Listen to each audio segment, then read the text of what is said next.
ഞാൻ വിജയൻ മാഷിൻ്റെ ഒരു പ്രസംഗം ശ്രദ്ധിക്കുകയായിരുന്നു. വിജയൻ മാഷിൻ്റെ പ്രസംഗത്തിൽ പറയുന്ന വളരെ പ്രസക്തമായൊരു ഭാഗമുണ്ട്.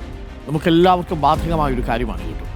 എന്താണെന്ന് വെച്ചാൽ അതിങ്ങനെയാണ്: നിങ്ങൾ ഒരാളുമായി അടുക്കാൻ തുടങ്ങുമ്പോൾ നിങ്ങൾ അയാളെ ഇഷ്ടപ്പെടാനുള്ള കാരണങ്ങൾ തേടി പോവുകയും നിങ്ങൾ ഒരാളെ വെറുക്കാൻ തുടങ്ങുമ്പോൾ വെറുക്കാനുള്ള കാരണങ്ങൾ തേടി പോവുകയും ചെയ്യും എന്നാണ് മാഷ് പറഞ്ഞത്. ശരിയല്ലേ? നിങ്ങൾ ഒരാളോട് അകലാൻ തുടങ്ങുമ്പോൾ നിങ്ങൾ അയാളെ വെറുക്കാനുള്ള കാരണങ്ങൾ തേടി പോവുകയും നിങ്ങൾ ഒരാളോട് അടുക്കാൻ തുടങ്ങുമ്പോൾ അയാളെ ഇഷ്ടപ്പെടാനുള്ള കാരണങ്ങൾ തേടി പോവുകയും ചെയ്യും.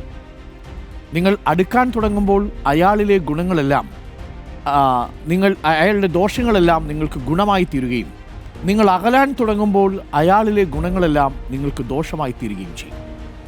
നിങ്ങളൊരാളോട് അകലാൻ തുടങ്ങുമ്പോൾ നിങ്ങൾ അയാളെ വെറുക്കാനുള്ള കാരണങ്ങൾ തേടിപ്പോകും.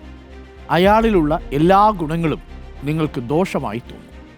ഇനി നിങ്ങൾ ഒരാളോട് അടുക്കാനാണ് തോന്നുന്നതെങ്കിൽ അയാളെ ഇഷ്ടപ്പെടാനുള്ള കാരണങ്ങൾ തേടി പോവുകയും അയാളിലുള്ള എല്ലാ ഗുണങ്ങളും എല്ലാ ദോഷങ്ങളും നിങ്ങൾക്ക് ഗുണമായി തോന്നുകയും ചെയ്യും. ഇതാണ് എം വിജയൻ മാഷ് പറഞ്ഞത്. ശരിയല്ലേ?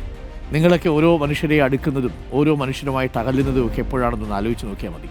പണ്ട് നിങ്ങൾ പറഞ്ഞിരുന്ന കാര്യങ്ങളും ഇപ്പോൾ നിങ്ങൾ ആലോചിക്കുന്ന കാര്യങ്ങളും തമ്മിലുള്ള വ്യത്യാസം മനസ്സിലാവും. അത്രയേ ഉള്ളൂ കേട്ടോ.